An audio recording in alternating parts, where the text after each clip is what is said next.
Hola, ¿qué tal? Yo soy Marta Brom y bienvenidos a un nuevo video. En este video vamos a hablar acerca de la regulación sanitaria en servicios cosmetológicos, cosmiátricos y estéticos en México. Entonces, empecemos. Si tú eres dueño de un spa, de un consultorio, tienes una cabina o simple y sencillamente haces o realizas procedimientos cosmetológicos, cosmiátricos y demás, este video es obligatorio para ti.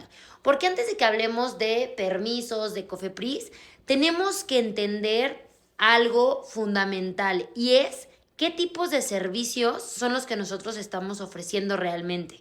¿Qué pasa con esto? Muchos profesionales piensan que por no ser quirúrgicos es sinónimo a que no son invasivos y eso es un gran error porque utilizamos muchos aparatos dentro de la aparatología que sí entran a capas importantes y que por supuesto son invasivos. Tenemos, por ejemplo, también el Dermapen, que por supuesto que es invasivo y que no lo estamos viendo de esa manera.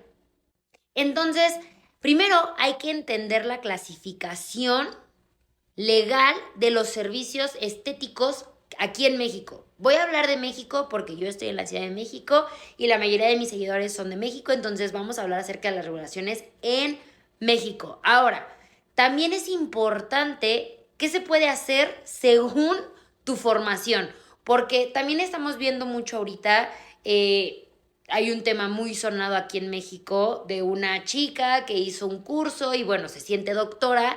Entonces también es importante como dependiendo de tu formación va a ser la clasificación legal de los servicios estéticos que tú puedas ofrecerle a tus clientes y también de lo que está absolutamente prohibido que tú realices.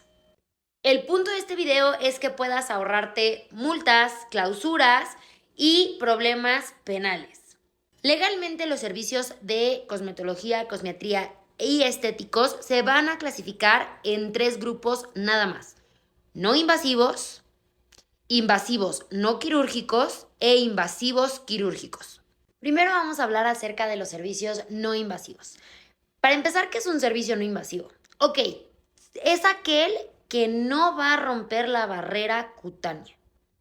Entonces, básicamente es el que no perfora, el que no penetra, el que no introduce alguna sustancia al interior del organismo.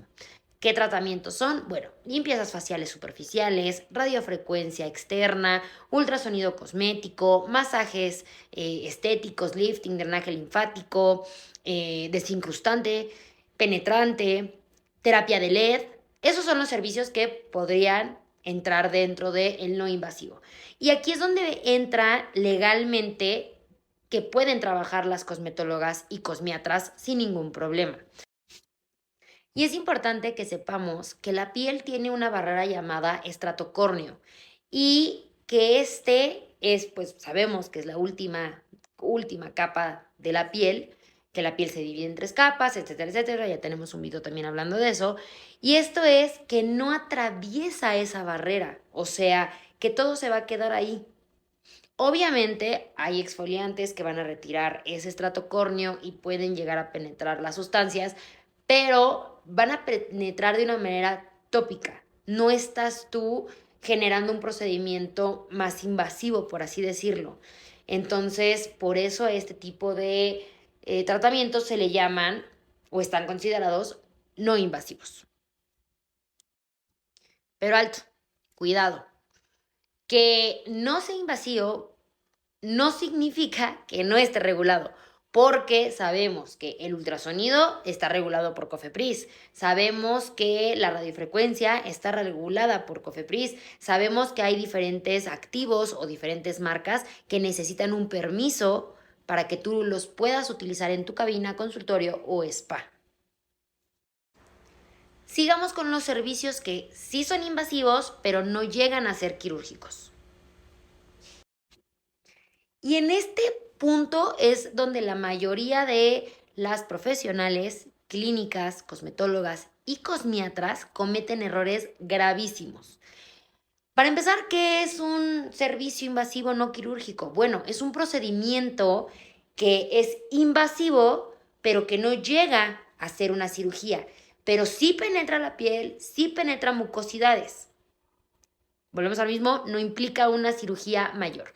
¿Qué tratamientos van a ser estos? Bueno, estamos hablando de un Dermapen con microneedle, estamos hablando de una toxina botulínica, estamos hablando de rellenos dérmicos, plasma rico en plaquetas, hilos tensores, bioestimuladores, mesoterapia, sueroterapia, etcétera. Entonces, en el momento en el que tú ya estás utilizando una aguja, ya estás realizando un procedimiento invasivo.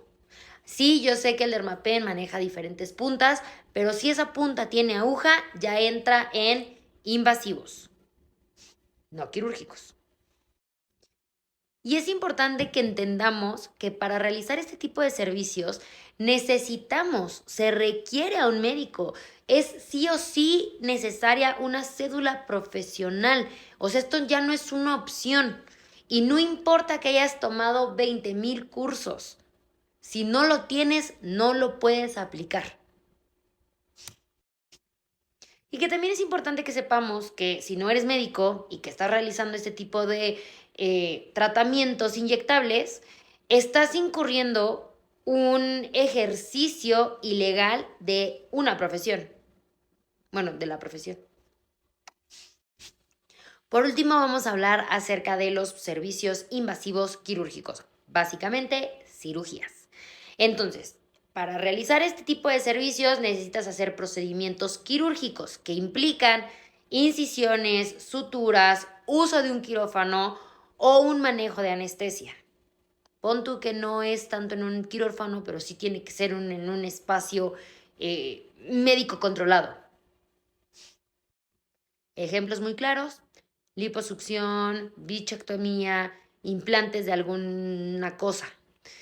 Y esto solamente lo puede realizar en unidades quirúrgicas autorizadas, sí o sí.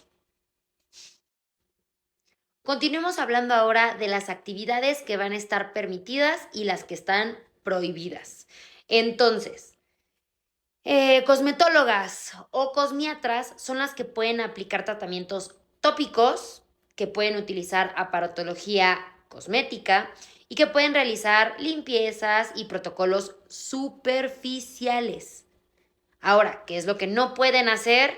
Bueno, diagnosticar alguna enfermedad, prescribir algún medicamento, aplicar inyectables, utilizar medicamentos que son de uso exclusivo médicos dentro de su tratamiento. ¿Ok? La ignorancia no te protege ante la ley. Eso es muy importante que lo sepamos. Decir, ay, es que yo no sabía, créeme que no te va a evitar una multa o incluso la cárcel. Ya que quedó claro esta parte, vamos a entrar al fundamento legal que va a respaldar todo lo que pues te acabo de explicar anteriormente, ¿no? Entonces, ¿por qué en México los servicios de estética no están en un vacío legal? Para empezar, ¿no? Porque están regulados por un marco jurídico claro, estructurado y obligatorio. Y aquí yo quiero que pongas muchísima atención porque en esta parte del video es donde realmente te vas a tener ese poder profesional. O sea, más bien te da realmente ese poder profesional. Vamos a hablar de 3 pilares fundamentales importantes: Ley General de la Salud, reglamento derivado de la ley y normas oficiales mexicanas conocida como NOM. ¿Ok? Entonces, si entiendes estos 3 puntos, puedes defender tu práctica profesional con argumentos sólidos. Entonces, vamos. Ley General de la Salud. Empecemos con eso. La Ley General de Salud va a ser esa norma suprema en materia sanitaria en México. Básicamente, ¿qué hace? Regular todo lo relacionado con la salud pública, prestación de servicios médicos, establecimientos sanitarios, medicamentos y dispositivos médicos. ¿Qué establece esta ley? Bueno, pues primero, que se considere el servicio de atención médica, que el establecimiento va a requerir avisos o licencias, las facultades de verificación y las sanciones. Y aquí vamos a hacer mucho énfasis. Aunque muchas personas piensan que los spas no son servicios de salud, la ley establece que cualquier procedimiento que intervenga en el cuerpo humano, llámese inclusive masajes, puede ser considerado prestación de servicio de atención médica. Y esto va a cambiar totalmente la responsabilidad legal de la persona que es la dueña y de la persona que está haciendo los tratamientos a los pacientes. Esta ley también establece que está obligado de contar con un responsable sanitario cuando esté aplicándose el servicio, que haya un control de medicamentos, que haya una regulación de la publicidad sanitaria, o sea, ahí ya entran redes, entra banners, flyers, lonas y demás. Y otra cosa que también establece es las medidas de seguridad como clausuras. O sea, si yo llego y veo que no estás regulado, que no estás haciendo bien las cosas, puedo llegar a clausurarte y esa clausura, por obvias razones, te va a causar una multa, ¿no? Entonces, la ley no distingue entre cuál es una clínica pequeña o cuál es una clínica grande. Ellos lo que van a distinguir es el que sí está cumpliendo contra el que está incumpliendo la normativa de la ley sanitaria. Después de la ley viene el reglamento, o bueno, los reglamentos, porque son varios. Y esto es lo más importante para nosotros. O sea, para nosotros lo más importante es el reglamento de la Ley General de la Salud en materia de prestación de servicios de atención médica. O sea, sí es gigante el nombre, pero así es. Y bueno, este reglamento, ¿qué va a detallar? Va a decir cómo debe operar un establecimiento, qué requisitos son de infraestructura del establecimiento, condiciones sanitarias y responsabilidades del personal. Sí, porque cada persona que trabaja en una clínica, en un spa o en una cabina va a tener ciertas responsabilidades. No va a ser la misma responsabilidad de una recepcionista a una cosmetóloga que esté dentro de cabina. No va a tener la misma responsabilidad la gerente de la sucursal a la que está aplicando el servicio. Por eso yo cuando veo muchas instituciones que su recepcionista es su gerente, es como rayos. ¿Por qué? Porque no están viendo y no están leyendo esta parte de la Ley General de Salud, en donde dice que cada persona del establecimiento va a generar una responsabilidad. Y sí, la responsabilidad de una recepcionista es totalmente diferente a la responsabilidad de un gerente. Y no se pueden mezclar. Otra cosa importante que tenemos que saber es que este reglamento también va a establecer lo que tiene que tener el establecimiento. Por ejemplo, que el establecimiento debe de contar con instalaciones adecuadas, que tiene que tener ciertos expedientes clínicos dependiendo los procedimientos que vamos a realizar, pero sí o sí siempre tienes que abrirle un expediente a tu paciente. Y aquí es lo que hablábamos igual en otro video, que era la diferencia entre un expediente clínico y una historia clínica, una ficha técnica, por así decirlo. Entonces, eso también entra dentro del reglamento establecido, ¿no? Habla también acerca de la garantía de la seguridad del paciente. O sea, tú como local, como cabina, como comercio, como prestador de servicios, tienes que garantizarle a tu paciente una seguridad. Aquí entra el aviso de privacidad, aquí entra el consentimiento informado. Es muy importante que eso también esté dentro de los documentos que tú le tienes que dar al paciente al momento de que le vas a realizar un procedimiento. Otra cosa también importante es tener un equipo de urgencias al momento de aplicar. Un ejemplo, si voy a hacer un tratamiento despigmentante y es la primera vez que le aplico, un ejemplo, ácido glicólico a mi paciente, yo no sé si mi paciente va a presentar alergia y como yo no le puedo dar una vapena o un antihistamínico, ¿cómo lo voy a contener en lo que yo hablo a un servicio de emergencias? Bueno, con suero fisiológico, por ejemplo. Pones suero fisiológico y el suero fisiológico va a hacer que no se expanda la alergia porque sería una alergia tópica. ¿Por qué? Porque tú se lo estás aplicando apenas. Entonces, con un suero fisiológico, ¡pum!, y neutralizas. En lo que llega un servicio de médico que sea, pues, de mayor grado a lo que tú estás atendiendo, hablando de las cosmetólogas y de las cosmiatras. Ahora, importante, no cumplir con esto puede derivar medidas de seguridad inmediatas, o sea, clausura, o sea, multa, inclusive riesgo de que tú vuelvas a operar en otro lado. Continuemos hablando ahora de las normas oficiales mexicanas, el famoso NOM.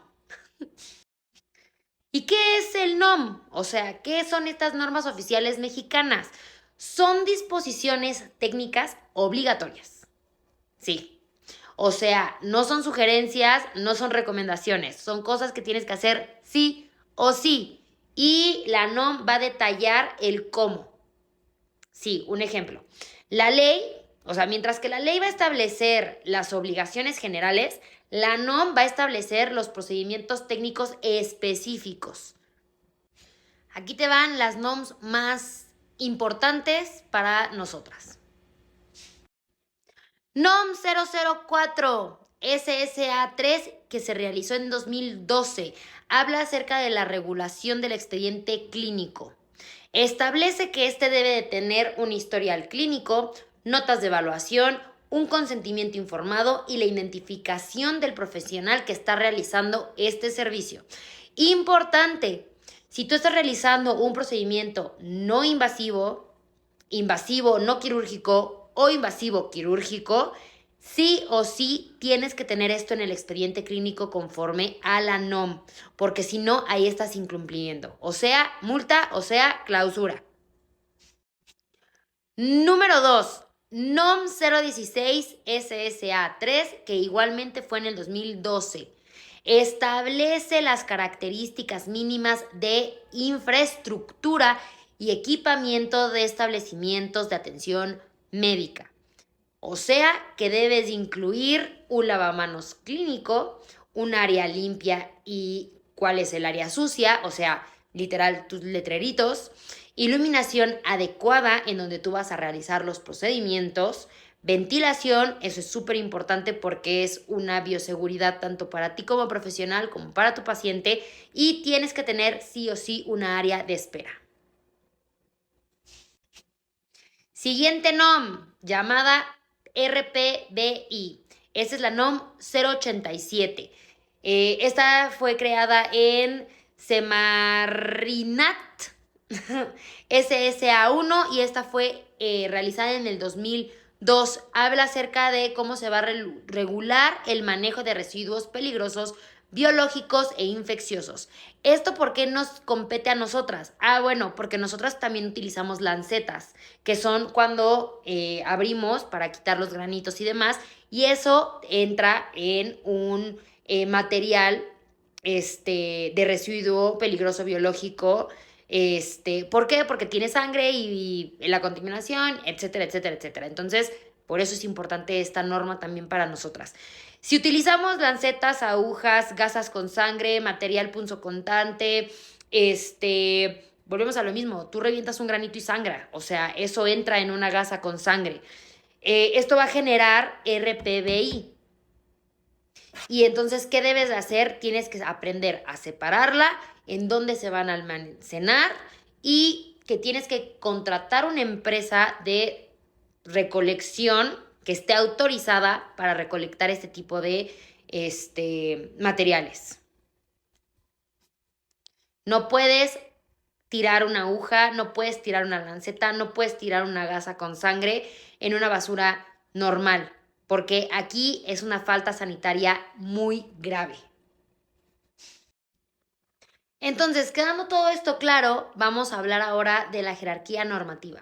Y sí, es importante que sepamos y que entendamos esta jerarquía. En el top 1 vamos a tener la Constitución, de ahí va la Ley General de Salud. Posteriormente viene el reglamento y por último tenemos al NOM. Y sí, cada una de estas, o bueno, cada nivel va a desarrollar el anterior.